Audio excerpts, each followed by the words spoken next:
Today we're talking about the all-new TTArtisan's 28mm F5.6, a replica, yes, a replica of the Leica 28 Summaron. Now, to me, this lens still has a place in your camera bag, especially if you're a beginning photographer with a rangefinder camera, because this is the best lens to get for your camera in that case, in other cases as well, but we'll talk about that in just a bit. Before we do, though, some formalities to go through. I'm not paid or sponsored for this video. The lens was not given to me. It was provided by Riceball Photography for this review. It goes right back to them after the video is done. My thoughts only. Also, if you haven't subscribed to the channel, please do so and like this video. It helps me out a lot. And I also got a lot of great content coming your way. Okay, with that, let's talk about this lens. We'll talk about build quality and design. We'll talk about what it's like to use. I'll show you some sample images, and then we'll come back with my final thoughts. Okay, build quality and design. This to me is a very beautiful lens. Guys, let me be honest with you. When I opened up the box, I was quite shocked at how nice this lens was.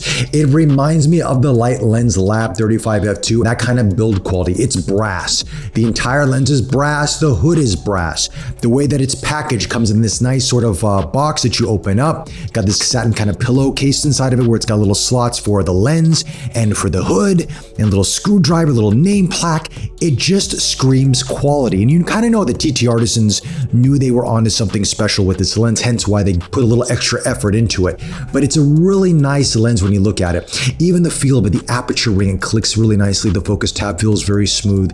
The build quality, it just feels robust. And it feels very reminiscent of a Leica lens, to be honest with you. But of course, at a fraction of the price, coming in at a few $100s versus thousands of dollars like the Summaron. Now, I did mention there is a screwdriver inside of the box, and reason being you're going to probably need to calibrate this lens with your rangefinder camera. I've talked to owners of the lens, I've talked to shop owners, and they've all told me the same thing. They've had to calibrate most of the lenses to rangefinder cameras. If you're noticing your focusing is a little bit off when you're using this lens, calibrate it. Just a little bit of calibration that's needed, and you'll be very happy with the results you're getting out of it. Okay, now for me, primarily for this testing, I've used the Canon R5 because I don't have a digital Leica M camera. I have film cameras, but I don't think you're going to see the sharpness with film versus digital, so that's why I'm hence using a mirrorless camera system for this review. All right, let's talk about what is inside of this lens. You have 7 elements in 4 groups. You have close focusing distance at 1 meter, 6 rounded aperture blades, and the filter diameter on the front of this is 37 millimeters. Yes, you can put a filter on the front of this lens, unlike the Leica lens. Right? Doesn't have it, but this one it does. Also, let's talk about the hood on this lens for a second. It is made of brass and it fits on the front of the lens very, very well. Slots in the front, then you just tighten it down with this little screw and it locks into place. It's well made, fits fantastic, and it looks the business on the camera. It just gives it the whole retro vibe that it looks awesome. And because the lens is only 151 grams, even with the hood a little bit more, it feels really light, easy to carry around, no issues at all with that. That leads us into what it's like to use, or usability for that matter. And to me, as I mentioned previously from the title of this video, this is the perfect beginning photographer's lens that's getting into rangefinder cameras, who's not used to focusing with a rangefinder patch. That can be a little bit challenging for some people. This lens, as soon as you put it on and start wanting to snap photos with it, pretty much everything is in focus. Because at 28 millimeters and at 5.6, because the lens is stopped down on the aperture, most things are in focus unless you're really close to a subject and you want to fine tune that, or, could be neither here nor there. But for the most part, most of your shots in focus. So it almost becomes like a point and shoot camera, which is kind of nice.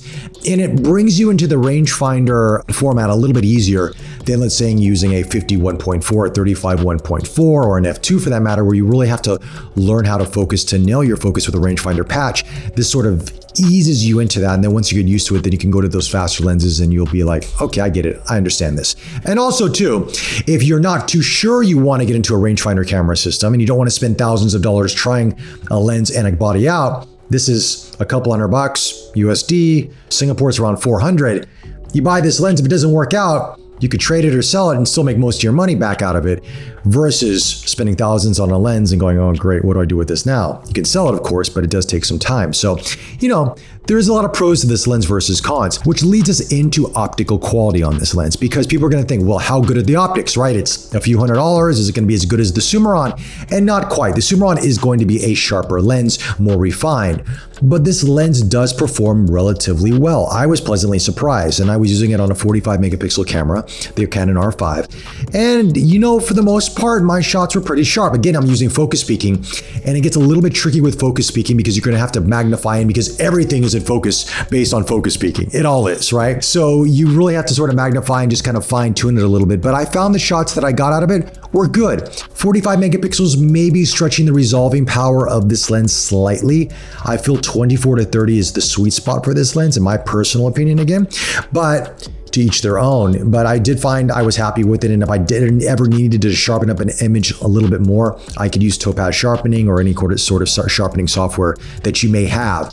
And it does the job, no issues at all with that. Colors are great out of the camera. A little bit of chromatic aberration, a little bit of fringing here and there, but I mean, you expect it out of a lens at this price point. I'm not expecting perfection. I'm not expecting Oppo quality, and I don't think you should either. This is a fun lens. It looks great on a chrome camera like the Leica M3. Looks great on the Leica MP with the black camera because it only comes in chrome finish. It doesn't come in black paint. So anyway, what I'm gonna do now is I wanna show you some sample images through this montage of shots I've taken with this lens, and I'll come back with my final thoughts.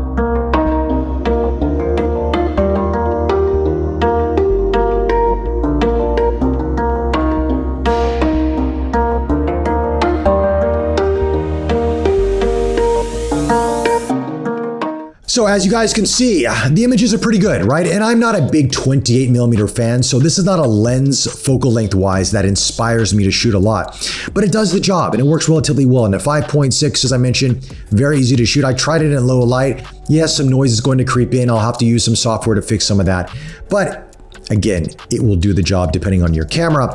But I like the lens, and I think, as I mentioned before, it's a no-brainer for beginning photographers out there. And if you just want to try a 28mm focal length, you're not too sure you want to invest thousands of dollars, go into this first, see if you like it. Then from there, if you do, you can graduate into the Leica Summaron or whatever option that you want in the 28mm focal length, right? Or wider for that matter. But there is a conversation being had online in terms of, is this too much of a copy of Leica that makes people feel uncomfortable, makes people a little bit upset? And to me, here's my thoughts on that. I'm not gonna get into the whole politics of it all, but look, a lot of the lenses that we're seeing nowadays that are replicas or homage lenses, the patents have run out on the designs of those lenses, right? Leica hasn't renewed the patents. I don't think they can. I think there's some legality in terms of that. And also, I don't think Leica really cares, because it's bringing people into the Leica community. Not everybody can afford Leica lenses. Many of you watching this video probably can, some of you can't, and it's okay. Everybody's got a budget, right? There's no right or wrong in this. But if you can pick up a lens for a few $100, it's going to give you nice images that's going to look good enough to put on social media, Facebook, Instagram, wherever you want to post your images at, even print them for that matter, and it will still do the job. Why not? There is nothing wrong with owning a third-party lens for your Leica camera.